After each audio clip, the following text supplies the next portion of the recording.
The Jewish Channel's Week in Review. Obama and Netanyahu speak and meet. A new one-man show, The Jews of Cameroon, and more of the Jewish news that's changing your world right now in this episode of the Week in Review. Hello, and welcome to the Jewish Channel's Week in Review. I'm Stephen I. Weiss. It's been a big week for news of Israel, Iran, and the United States, with most of the world wondering what the plans are for President Barack Obama and Israeli Prime Minister Benjamin Netanyahu. Both delivered speeches this weekend in which they emphasized Iran. Here's the president. Let's begin with a basic truth that you all understand. No Israeli government can tolerate a nuclear weapon in the hands of a regime that denies the Holocaust, threatens to wipe Israel off the map, and sponsors terrorist groups committed to Israel's destruction. And so I understand the profound historical obligation that weighs on the shoulders of Bibi Netanyahu and Ehud Barak and all of Israel's leaders. A nuclear-armed Iran is completely counter to Israel's security interests. But it is also counter to the national security interests of the United States. The president, speaking at the annual conference of the American Israel Public Affairs Committee, or AIPAC, drew a rhetorical line in the sand in regard to keeping nuclear weapons out of Iranian hands. So we all prefer to resolve this issue diplomatically. Having said that, Iran's leaders should have no doubt about the resolve of the United States.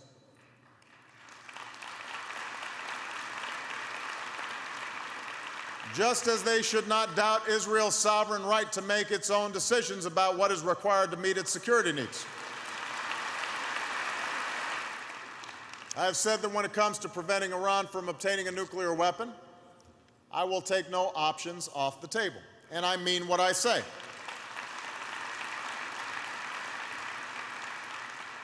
That includes all elements of American power. A political effort aimed at isolating Iran, a diplomatic effort to sustain our coalition and ensure that the Iranian program is monitored, an economic effort that imposes crippling sanctions, and yes, a military effort to be prepared for any contingency. Iran's leaders should understand that I do not have a policy of containment. I have a policy to prevent Iran from obtaining a nuclear weapon. And as I have made clear time and again during the course of my presidency, I will not hesitate to use force when it is necessary to defend the United States and its interests. Many observers had been looking to see what the tone would be in the Obama-Netanyahu relationship. In that regard, Netanyahu clearly allowed Obama full space to be the one quoted with fiery rhetoric, as in the Israeli Prime Minister's speech, discussion of Iran took on a decidedly more casual tone. A country that builds underground nuclear facilities, that develops intercontinental ballistic missiles, that manufactures thousands of centrifuges, and that absorbs crippling sanctions, is doing all that in order to advance medical science. So you see, when that Iranian ICBM is flying through the air to a location near you, you've got nothing to worry about. It's only carrying medical isotopes. Ladies and gentlemen, if it looks like a duck, if it walks like a duck, if it quacks like a duck, then what is it? What is it? That's right. It's a duck, but this duck is a nuclear duck. And it's time the world started calling a duck a duck.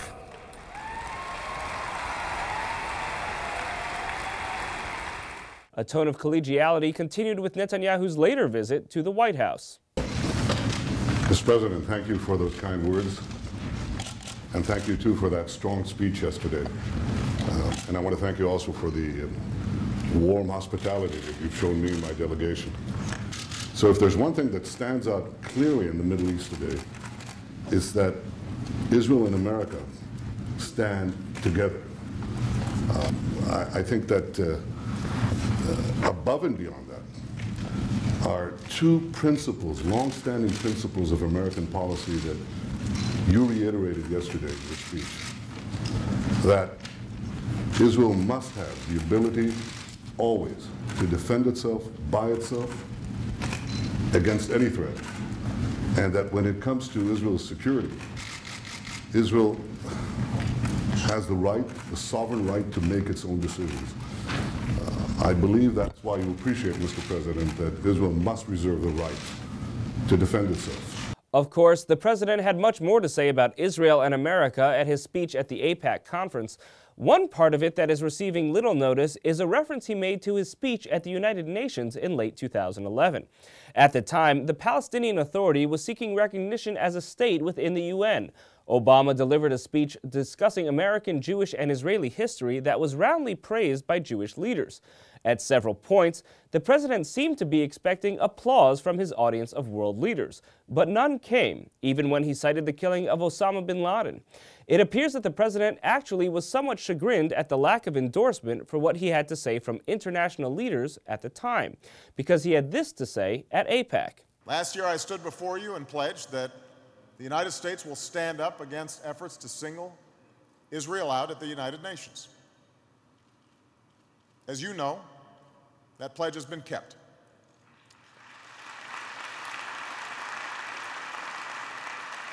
Last September, I stood before the United Nations General Assembly and reaffirmed that any lasting peace must acknowledge the fundamental legitimacy of Israel and its security concerns. I said that America's commitment to Israel's security is unshakable. Our friendship with Israel is enduring, and that Israel must be recognized. No American president has made such a clear statement about our support for Israel at the United Nations at such a difficult time. People usually give those speeches before audiences like this one, not before the General Assembly.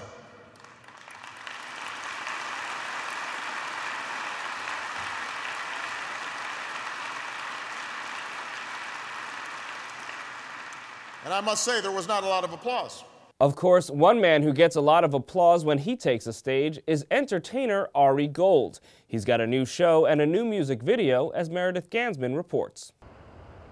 As same-sex marriage rights pass in more and more states, many gay and lesbian Jews say finding acceptance within their religious communities is still difficult. I spoke with one gay Jewish artist who's exploring these tensions in some provocative ways. Welcome to the first annual... That's Ari Gold. No, not Ari Gold, the character on the HBO series Entourage. The real Ari Gold is a Jewish and openly gay, award-winning recording artist whose newest single, My Favorite Religion, wrestles with the relationship between his spirituality and sexuality. In the controversial video for the song, Gold brings the two together in ways that some may find shocking. I put on the tefillin, and I do, and it's sort of sexualized. For me, there was a connection between leather straps around boys' biceps and sexuality. Raised Orthodox, Gold says he was terrified of coming out for fear of being ostracized by his family and community.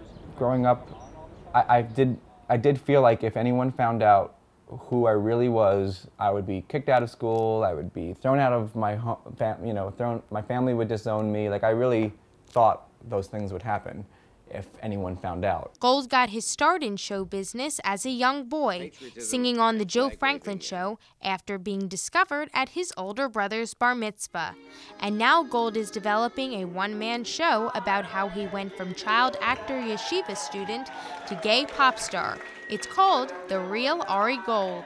I call it an autobiographical, homo-theatrical multimedia musical.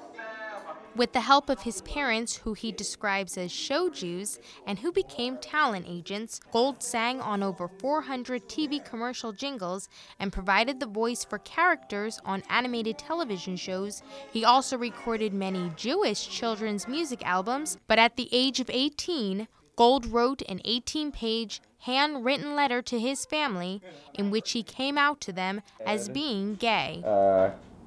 By coming out fully and telling you I am gay, that's where we almost all broke down. I broke down and thought I wouldn't make it through.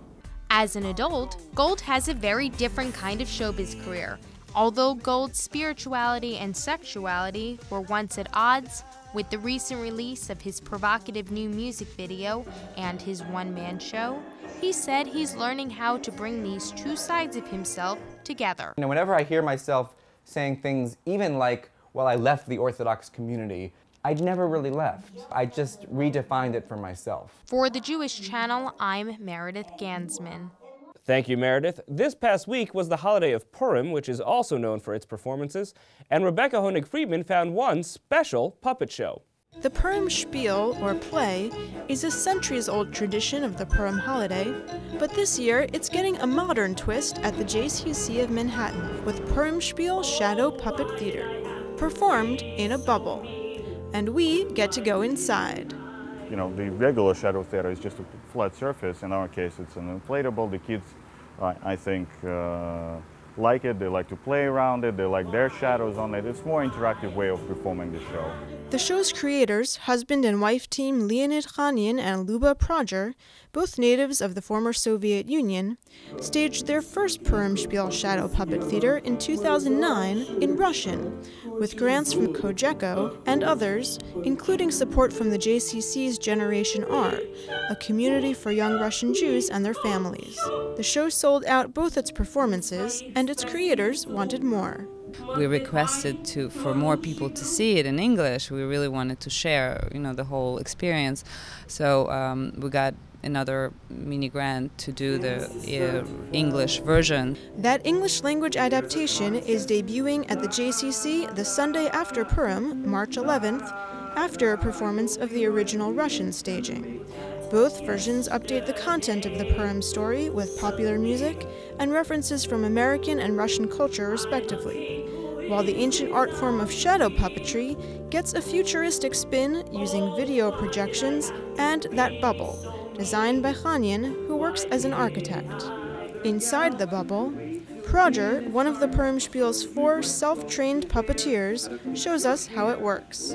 For more on the Purim Spiel Shadow Puppet Theater, watch the full broadcast version of the Week in Review. Thank you, Rebecca. Finally, Jews in Cameroon were the subject of an event at the 92nd Street Y last week, and Christian Needham reports on that as part of TJC's partnership with the 92Y's Resource Center for Diversity. The Jewish diaspora is growing, thanks to this man and his people. Serge Attell is the head of the emerging Beth Yeshurun Jewish community in Cameroon, and he recently paid a visit to the 92nd Street Y in New York City to tell his story, beginning with the recital of a special blessing in Hebrew to mark the occasion. Baruch atah Hashem Eloheinu melech haolam shehecheyanu v'kiyemanu v'higiyanu lasman hazeh. Attell was joined on stage by Rabbis Gerald and Bonita Sussman, who were the first Jews to visit the community back in the summer of 2010, while volunteering for U.S. Jewish outreach organization Kulanu. The group is sponsoring Attell's 13-stop East Coast tour of Jewish venues to introduce Americans to his community with his spoken descriptions, a slideshow of images showing community life, and even a musical performance of songs composed by community members for Sabbath observance.